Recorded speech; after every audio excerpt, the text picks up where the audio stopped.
This is Confessions of a Selfish Bitch, the podcast where you stop abandoning yourself and start living the life that you've been sacrificing for everyone else's comfort. I'm your host, Cher Meli. After decades of watching thousands of women shrink, dim, and call self-sacrifice love, I learned the truth. Choosing yourself isn't selfish, it's sacred. Here, we get honest. We talk forgiveness that actually frees you, responsibility that empowers you, and the shadow work that changes everything. Take a breath and let's begin. Hello, everyone. Welcome to this very first episode of Confessions of a Selfish Bitch. This podcast has been a long time coming. I guess you could say I've been dancing around it for a while. So let me just jump right in and tell you what Confessions of a Selfish Bitch is all about and where it came from.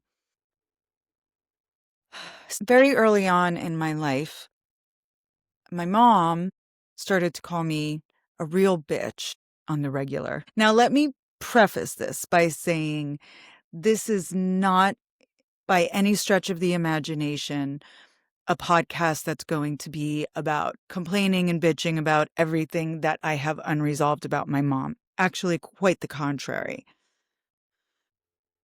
So going back, when I hit my teenage years, my mom would say, and I can hear it in my head, you know, Cher, you're a real bitch. And it was usually when I wasn't doing what she wanted me to do. Now, fair enough. Let's be completely straightforward in saying that many teenage girls are indeed little bitches. I certainly was, right? I don't even need to talk about anybody else. I was. And furthermore, I was a selfish bitch. I really was. I mean, I believe that the earlier years of our lives are for us to have a lot of contrasting experiences, for us to have a lot of behaviors, a lot of beliefs that as we start to get older and we start to live a little bit of life, we have the opportunity to challenge and to question, not just to question everyone and everything outside of ourselves, but especially to question ourselves. Let me take it a step further in where this all began. So, I believe that even before I was born into this world, my soul was with my mom's soul and my dad's soul, and probably many others, having a little conversation. And this belief of mine was actually clarified in the most beautiful way in Neil Donald Walsh's book, children's book, The Little Soul in the Sun. Don't worry, I'm going to bring all of these points back together. Like, what happened to your mom saying you're a real bitch here? Yes, we're all going to get there. Don't worry about it.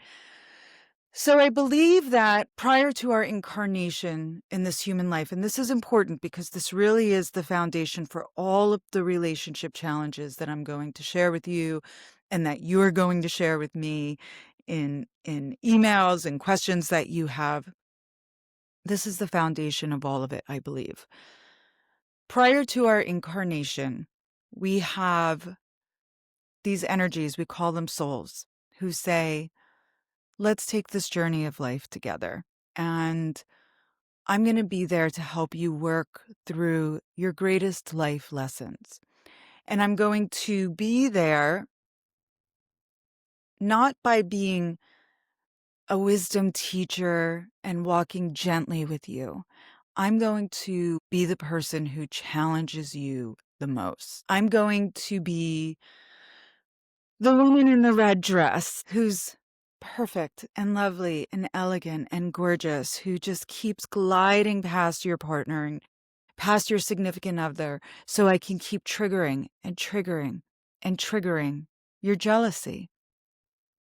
So you can see that you have this issue with jealousy that causes you great suffering, so you can confront it and heal from it. We don't heal from things. We don't look at things within ourselves and within our lives when we're really super duper comfortable. We're in flow. We keep going. Everything is great. We really look at ourselves and we challenge ourselves when things are super uncomfortable. So I don't believe that the people who cause us the greatest challenges that we call suffering, that we call triggers, are here to do things to us. I believe very strongly, and I stand on this foundation, that they are here to do things for us, for our spiritual evolutionary journey. And I believe that in all cases of suffering, no matter how profound they may be. And I'm sure you have a list of like, well, what about this? And what about this? And what about this? We'll get there. Starting right now with the two most important people who are in our lives to teach us, and that's the parents that we choose. And they choose us as their children, so we can in turn challenge them as well. Now, here's the interesting thing about all of this. It's not our job in our relationships to point out for anybody the lessons that they need to learn in their lives. In other words, it's not our job to say, yeah, but he this, and yeah, but she this, and they this, and they this, and they this, and they this, and it's valid, and I can get a whole posse of people all around me to validate that their behavior is piss poor. And you can, it's true, because it's interesting because it really all comes down to a matter of opinion. Is unacceptable to one person isn't unacceptable to another. So we surround ourselves with people who share values, who share morals, who share opinions, so they can support our opinions when we come to them and we rant and we rave and we talk about how wrong it is and how unfair it is. Because then we have all of these people around us supporting that perspective, going, yes, you're right, it's wrong and it's unfair and you should rebel and you should fight back and you should do all of these things. And in some cases there is truth to that, but again, that truth is very subjective based on who you're speaking to. So after many years of judging and resenting and disrespecting my mother based on her choices that many people around me would have agreed with, were poor choices, were hurtful choices. Instead of saying to me, how can you do different? How can you change this ancestral pattern? How can you choose different, be different, be a different person, be a different mom? What's actually happening with your mother? So here's what was happening. My mom, now remember, I'm working with this belief that I chose my parents so I could heal and evolve on a soul spiritual level. My mom lived the quintessential martyr victim archetypical patterns. She played the victim role so wonderfully so she could get sympathy. She would evolve these stories of her childhood and her life so she could get positive support, positive feedback, sympathetic feedback, right? And so much so until it really became her truth. A whole story about her life that didn't actually happen, wasn't actually true. So the story goes that my grandmother was pregnant with my mom when she was a teenager. Now we're going back to the 90s, and this was adamantly, absolutely unacceptable. My mom's grandparents on her father's side said to my grandmother, "You're a whore, you're a shame, you're an embarrassment, we're hiding you. I'm going to pretend," her mama, it was her mama and papa, "that I'm pregnant. And when you give birth to this child, we are going to take the child and you are going to disappear." And that's what happened. And then a number of years later, my grandmother met a man. They married. She proceeded to have two more daughters who she kept because she was in a marriage now. And my mother really resented this for her whole entire life and created a story that her mom gave her up for adoption. Like, at one point, the story went that her mother left her on the doorstep of an orphanage. And as we got older, my mom started creating all of these really weird stories of terrible things that happened to her, and she would look at me and my brothers and be like, "Right, do you remember that?" And we'd be sitting there like, "No, I have no freaking clue what you're talking about." So I got to watch it in play. I got to watch the storytelling in play, and the story of how her mother gave her up evolved over the years. And I met my grandmother, and I saw my grandmother in action, and I saw how loving and caring my grandmother was in her way, that I could now also recognize as fear of not wanting to get close to me and my brothers, because my mom used us as ammunition against my grandmother, which she then proceeded to do as ammunition against my father. So I also, like, my mother forced like an ancestral pattern there. I didn't have my dad in my life growing up. My mother did things that is his story to tell. It's not my story to tell on his behalf, that forced him out of our lives. Very, very painful things. And then proceeded to tell me and my brother's stories about our father that also weren't true. Okay, so you're starting to get the picture of how my mom was. Now, it's not that my mom was a terrible person. It was that she was in deep suffering, spiritually, past life, ancestral suffering. Now, if you recall, I told you I don't know where my grandmother's parents were. I never heard of them. I never heard anything about them. I know that my grandmother ran away from home and joined the circus. She was like a dancer for Javier Cuco. She eventually was a hula dancer. She adopted the Hawaiian tradition. She said that we were Hawaiian. We're not Hawaiian. She married a Hawaiian man. So my cousin is indeed Hawaiian. My aunts were indeed Hawaiian, but we weren't. She gave my mom, her first name was Hawaiian, that my mom rejected the name, right? My grandmother became a kahuna, a priestess in the Hawaiian tradition. Point being is she ran away from home. She pushed away her mother. She gave my mom up for adoption. We're in the 1940s. It was a point of shame. The man wasn't in her life. Now my mother pushed her mother away, perpetuating this cycle. And my mom, she would constantly put me in positions as I started to grow in my young adult years to push her away, to the extent that when I was in my early 20s, I moved to California. I moved to California because it was the furthest I could get away from my mother and her influence in my life, without saying to her, "I don't want you in my life anymore," because there was something in me that knew that what was happening between us was an old ancestral story.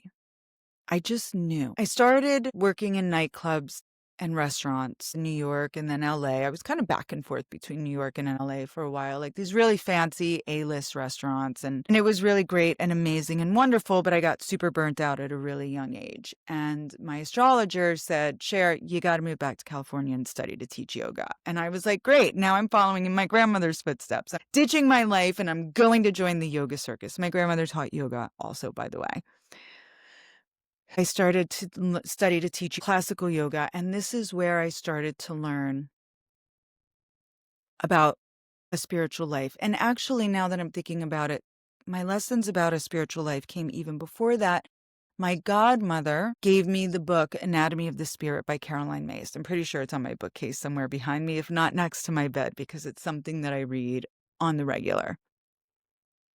Okay, so now I started to get more spiritual lessons, more spiritual, different insights. My years in New York, I had my friends were all practicing Buddhists. Not all of them, many of them were practicing Buddhists. So I started studying and practicing with them. So now, from my godmother, Anatomy of the Spirit, from my friends, Buddhist teachings, from my astrologer, pick up your shit, move to LA and study to teach yoga. So now all of this insight is coming. And I started to realize that I had an ability for insight. I had an ability to see things differently. path with my mom was a very long journey. It was a struggle to have a relationship with her. Now, remember, her two main archetypical patterns, and we're going to talk a lot about archetypical patterns. Her two main ones were the victim and the martyr. Now, archetypical patterns, kind of think of them like this. In my studies with Caroline Myss, because I did go on to study with her relatively extensively, she states that we each have an average of 12 archetypical patterns. I can work with that. I can live with that. Even like thinking about myself and looking back on myself, I'm like, wow, like multiple personality is really kind of a thing. Not as a disorder, but as the many different facets of who we are as human beings.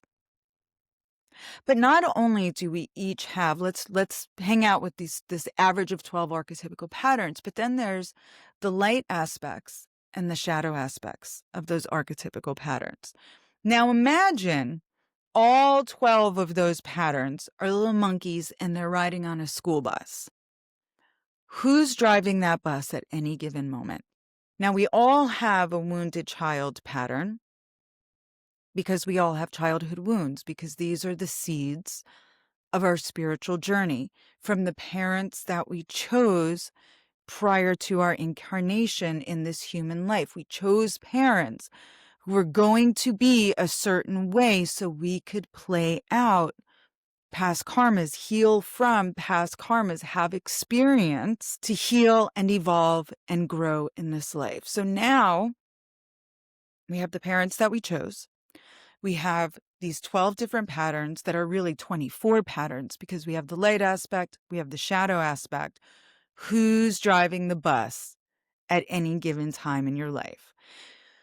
There's many different patterns. There's the hero pattern, there's the queen pattern, the martyr, the victim, the wounded child, the whore, the saint, the virgin, they go on and on and on. And all of them have a light aspect and all of them have a shadow aspect. So here's my mom driving through life, going back and forth between victim and martyr. And she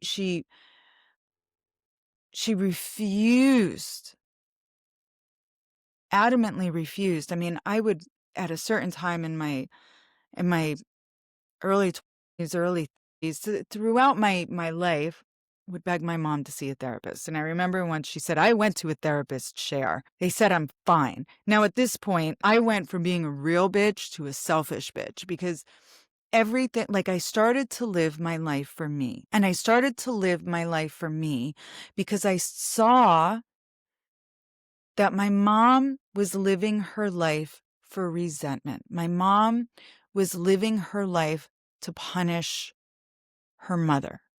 I suspect that my grandmother did the same thing because remember, she ran away from home and joined some circus or dance troupe or hula dancers or whatever she did. It's all very fabulous and wonderful and exciting, except for then there's the shadow side of all of it, right? So I saw and really noticed that my mom held on to these roles as her identity, and she suffered greatly from it and had a very difficult time in her relationships, certainly in her relationship with me, certainly in her relationships with my brothers, in her personal relationships, in her professional relationships, in her friendships. And now as her daughter, I got to witness all of these. And eventually, after I started having children and was a mother and started to understand the challenges of a mother and the challenges of what did I want to pass down to my children? Who did I want to be? Now I was deeply deeply in studying classical yoga, the teachings of the mystics, Buddhism, right? Really in these wisdom-based traditions. Now it's not enough to study. You have to practice. And practice doesn't happen by spiritual bypassing, by talking a lot, by journaling a lot, by reading a lot. It happens through introspection. It happens, spiritual growth, personal growth, healing happens through taking that finger that you point all the time and turning it onto yourself and saying, I'm the common factor in all of these repeated patterns that happen in my life.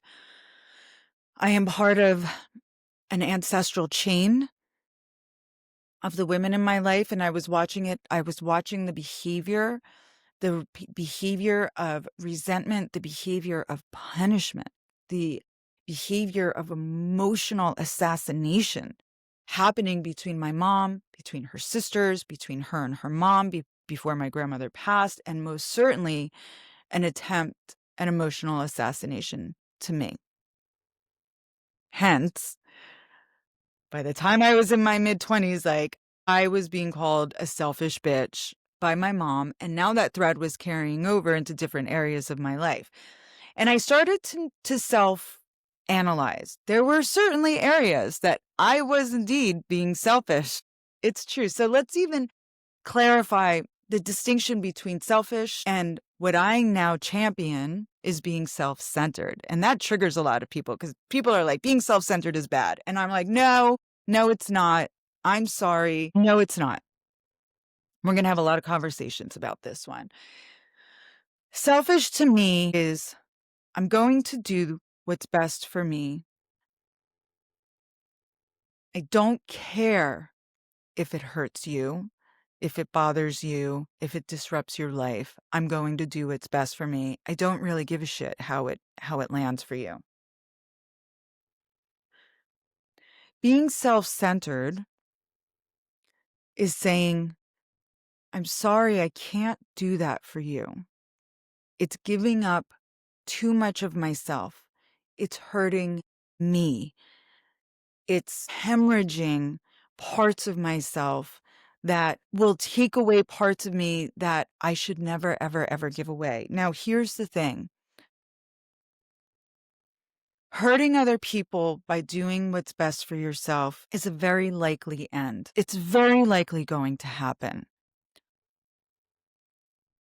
But when you're doing things that won't hurt you, but they'll hurt other people, that's selfish. When you're doing things that are really going to hurt yourself, hurt you in exchange for somebody else's comfort, that's wrong. Saying, I can't do that for you is self-centered. And if that hurts you, and if that upsets you, and if that pisses you off, I'm so sorry I can't help you with that because it's a part of the spiritual evolutionary journey. And then forgiveness starts to come into play of yourself, of others, starting to see through that lens of how things are happening for you, not happening to you. Okay? So this Confessions of a Selfish Bitch journey is very complex, my friends. It's not one that is going to be fun little stories about some of the challenges that I had in my life and how somebody called me a selfish bitch and I clapped back and I was like, I'm doing what's best for me anyway. And don't think those moments didn't happen because those moments definitely happened. But for me, it's a much deeper, spiritual, evolutionary, human journey. I believe that my mom suffered greatly throughout her life. And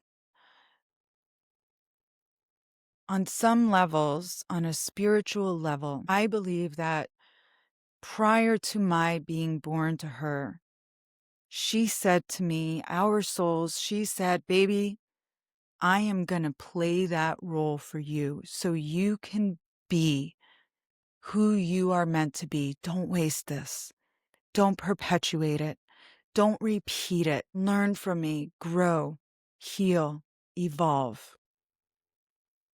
I've done a lot of work. I've broken ancestral patterns for sure.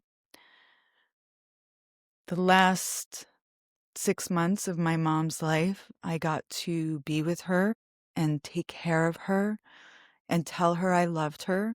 Every time I would walk in and out of her room while she was in hospice in her home, I had a relationship with my mom through my entire adult life. It's not like I waited until she was passing. I parlayed the challenges of our relationship into deep teachings of forgiveness of personal respect, of healthy relationships and what healthy relationships actually look like, of the ability of having difficult relationships, and of understanding that most of the time that people called me a selfish bitch, it was probably because I was doing something right. So welcome to Confessions of a Selfish Bitch. That's the beginning. We're going to go into a deep spiritual journey together. All of the pains, all of the suffering that you experience in life through your relationships have purpose, I promise. And it's my mission to help you see that purpose and to experience the magic of true alchemy, of that alchemy of taking things that happen to you and taking that power back, snatching it back, and making it into something that happened for you. So I hope you'll hang out with me. I hope you'll take this journey with me. I'm really excited to share so much with you. This podcast was almost called Share with Cher. And then I was like, no, that's just not it, because that's not what's happening. My truth is the truth of walking the path of a selfish bitch, my girlfriends. So I love you so much. That's it for today. Ciao for now. I'll see you next time. Take care. Thank you for being here with me. If something in this episode stirred clarity, discomfort, or recognition, let it. You don't need to rush to resolve it. Integration happens in its own time. And don't forget the mini-sodes. They offer simple yet practical tools to help you integrate what we explore here. Now, if you're navigating a season of transition in relationships, identity shifts, or decisions that call for clarity, grounded perspective, and honest reflection, I do work privately with a small number of women. That information is in the show notes if and when it feels right for you.